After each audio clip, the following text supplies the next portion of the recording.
Many enlightened pagans regarded the teachings of Jesus with the highest veneration. They saw in him one of their own kind, a noble and heroic man who had dedicated his life to the restatement of those noble principles and truths which are indispensable to the perfection of human character. Very few pagans ever attacked the teachings of Jesus, but they did oppose the organization of those teachings into a sect obviously dedicated to political anarchy.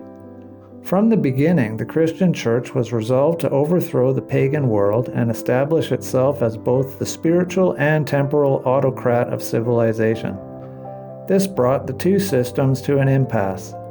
The struggle was no longer one for survival, but for complete and solitary domination.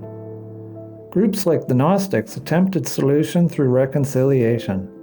There was room in the world for more than one religion, and spiritual institutions professing identical purposes should be able to cooperate without ulterior motive. The pagan and Christian institutions should acknowledge their mutual interdependence and derive inspiration from each other. Intellectual controversies have little effect upon the natural processes of life. It is impossible to conceive of a Christian or pagan oak tree or a Christian or pagan sunset. Men of all faiths are born, live their lives, useful or useless according to temperament, and having fulfilled their span, depart from the theater of this world in spite of belief or unbelief. The garden of the pagan farmer flourishes with proper care, and the garden of the Christian farmer is also green if he uses the same industry. Both gardens fail by neglect. The rain falls upon the just and the unjust, and belief or unbelief adds nothing to the stature of the man or the contents of his barns. The Christian stomach ache is just as painful as pagan dyspepsia, and the prayers of the infidels are answered or unanswered exactly the same as the prayers of the most orthodox bigot. Why then should we become so concerned about what we believe? The richness to ourselves lies in the fact that we believe. Our personal acceptance is the reality of something supreme and beautiful, noble and wise. It is necessary to our personal security. The Buddhist finds peace in the shrines of his faith. The Shinto is reassured inwardly by a pilgrimage to a sacred mountain. The dervish finds God by dance and song. Each in his own way enjoys the benefit of spiritual consolation. There is no evidence in nature as to which faith has preferment. Religious controversies are peculiar to the human intellectual equipment. Animals have no interest in theology, but obey the laws of their kind, deriving instruction from experience. Religion is necessary to man, but competitive theologies are neither necessary nor desirable. Religious prejudice, religious intolerance, and religious fanaticism are psychoses. They are irrational fixations which unbalance the reason, and if uncorrected may lead to incurable mental disease. There is a great deal of difference between a philosophical system and a theological system. Most philosophers are by nature fitted for abstract thinking. Their primary concern is to discover the universal plan as it operates through the symbolism of creation. They have no desire to stamp this plan with the signet of any creed, but through their contemplation they discover the grandeur of the world. This grandeur itself becomes their spiritual code. They are satisfied to accept the motion of universal principle moving according to absolute and unchanging law. Their definition of virtue is derived through the observation of the operation of law upon the substances of nature. Philosophers may differ among themselves, but their differences do not prevent them from mingling as human beings bound together by a common realization of mental inadequacy and a redeeming sense of humor. Their attitudes can be estimated by the adaptation of their requirements of a familiar saying. I disapprove of what you say, but I will defend to the death your right to say it. Theological systems are especially deficient in a sense of humor. In fact, with most of them, happiness itself is a mild form of heresy. Religions approach the wonders of creation emotionally rather than mentally.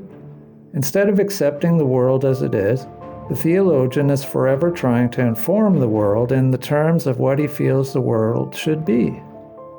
Philosophers and scientists are working toward conclusions, but most religious leaders are working from conclusions. Possibly the difficulty is that emotions are intensely personal. Emotional reflexes arise from our own reactions to the things that have happened to us. Our personal experiences become the measuring stick by which we attempt to acclimate universals. If we have suffered, suffering is the universal plan. If we have been unfairly treated, there is no justice in the world.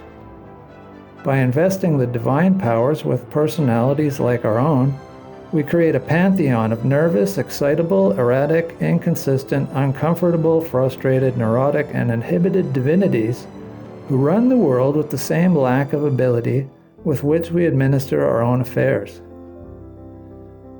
The philosopher Pythagoras defined deity as an infinite being whose soul was formed of the substance of truth and whose body was formed of the substance of light. Such a definition arises from a deep, gentle contemplation of the beautiful and the good. How different is this conception of deity, which is great enough to sustain all life impersonally and impartially, from the God concept of theology? One brilliant theologian declared that the earth was divided into 30 parts. The races and nations inhabiting 27 of these parts were doomed to eternal perdition because they did not belong to his church. Such a statement is so obviously unreasonable that it has little favor in our more liberal times.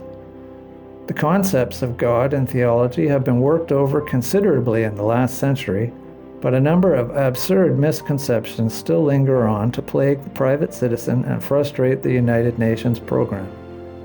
While the majority of moderns are inclined to allow various races to worship as they please, this emotion arises from indifference rather than an enlightened liberalism.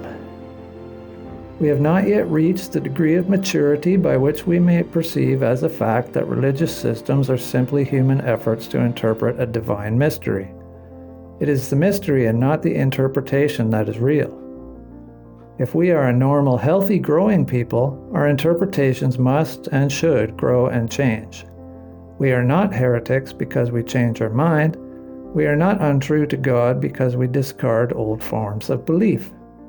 The end of religion is the internal knowledge of the divine power. This knowledge brings with it a greater measure of veneration and love, and a firmer desire to live according to the beauty of the divine plan. Names and sects and creeds are important only while the nature of truth itself is unattained. When we understand the principle, we become tolerant of that variety of forms which men have built in the name of the nameless. The Gnostics sought to find the esoteric tradition of the mystery schools in the Christian revelation.